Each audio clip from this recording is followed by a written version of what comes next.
رسول اللہ صلی اللہ علیہ وسلم نے ایک مرتبہ فرمایا کہ بنی اسرائیل میں 3 آدمی تھے، ایک کوڑی، دوسرا گنجا، تیسرا اندھا۔ خداوند تعالی نے ان کو آزمانا چاہا اور ان کے پاس ایک فرشتہ بھیجا۔ پہلے وہ کوڑی کے پاس آیا اور پوچھا، تجھ کو کیا چیز پیاری ہے؟ اس نے کہا، مجھے اچھی رنگت اور خوبصورت کھال مل جائے اور یہ بلا جاتی رہے جس سے لوگ مجھ کو اپنے پاس بیٹھنے نہیں دیتے اور گن کرتے ہیں۔ اس فرشتے نے اپنا ہاتھ اس کے بدن پر پھیر دیا، اسی وقت چنگا ہو گیا اور اچھی کھال اور خوبصورت رنگت نکل آئی۔ پھر پوچھا، تجھ کو کون سے مال سے زیادہ رغبت ہے؟ اس نے کہا، اونٹ سے۔ پس ایک گابن اونٹنی بھی اس کو دے دی اور کہا، اللہ تعالیٰ اس میں برکت دے۔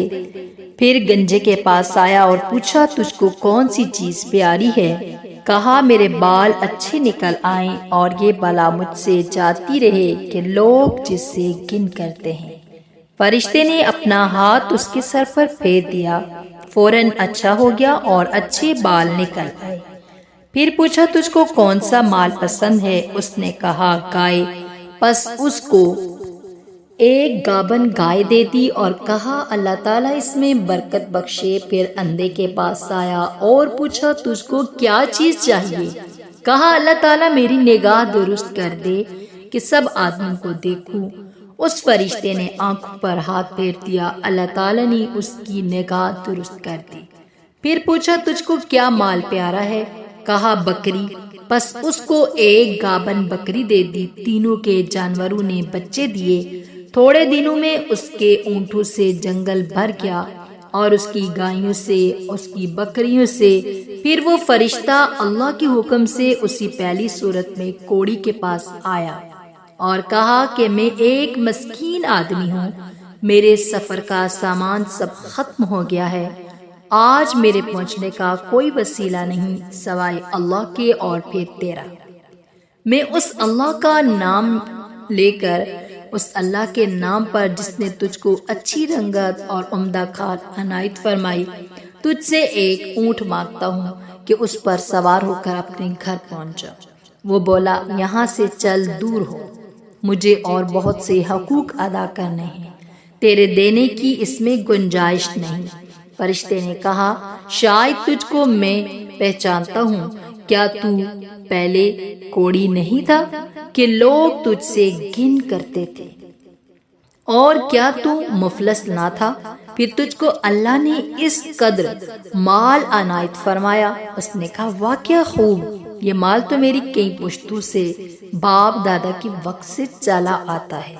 فرشتے نے کہا، اگر تو جھوٹا ہو تو اللہ تجھ کو ویسا ہی کر دے جیسے پہلے تھا۔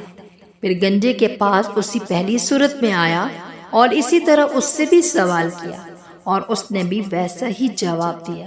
فرشتے نے کہا، اگر تو جھوٹا ہو تو اللہ تجھ کو ویسا ہی کر دے جیسے پہلے تھا۔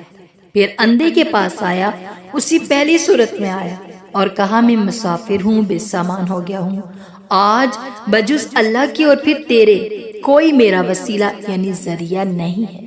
میں اس کے نام پر جس نے دوبارہ تجھ کو نگاہ بخشی، تجھ سے ایک بکری مانگتا ہوں، اس سے اپنی کاروائی کر کے سفر پورا کروں۔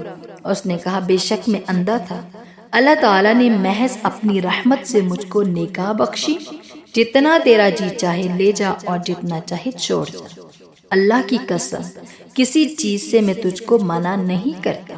فرشتے نے کہا کہ تو اپنا مال اپنے پاس رکھ، مجھ کو کچھ نہیں چاہیے، فقط تم تینوں کی آزمائش منظور تھی سو ہو چکی۔ اللہ تجھ سے راضی ہوا اور ان دونوں سے ناراض۔ خیال کرنا چاہیے کہ ان دونوں کو ناشکری کا کیا نتیجہ ملا کہ تمام نعمت چھن گئی اور جیسے تھے ویسے ہی رہ گئے اور خدا ان سے ناراض ہوا، دنیا اور آخرت دونوں میں نامراد رہے۔ اور اس شخص کو شکر کی وجہ سے کیا عوض ملا، کیا بدلہ ملا کہ نعمت بحال رہی اور اللہ سے خوش ہوا اور وہ دنیا اور آخرت دونوں میں شاد و مراد ہوا۔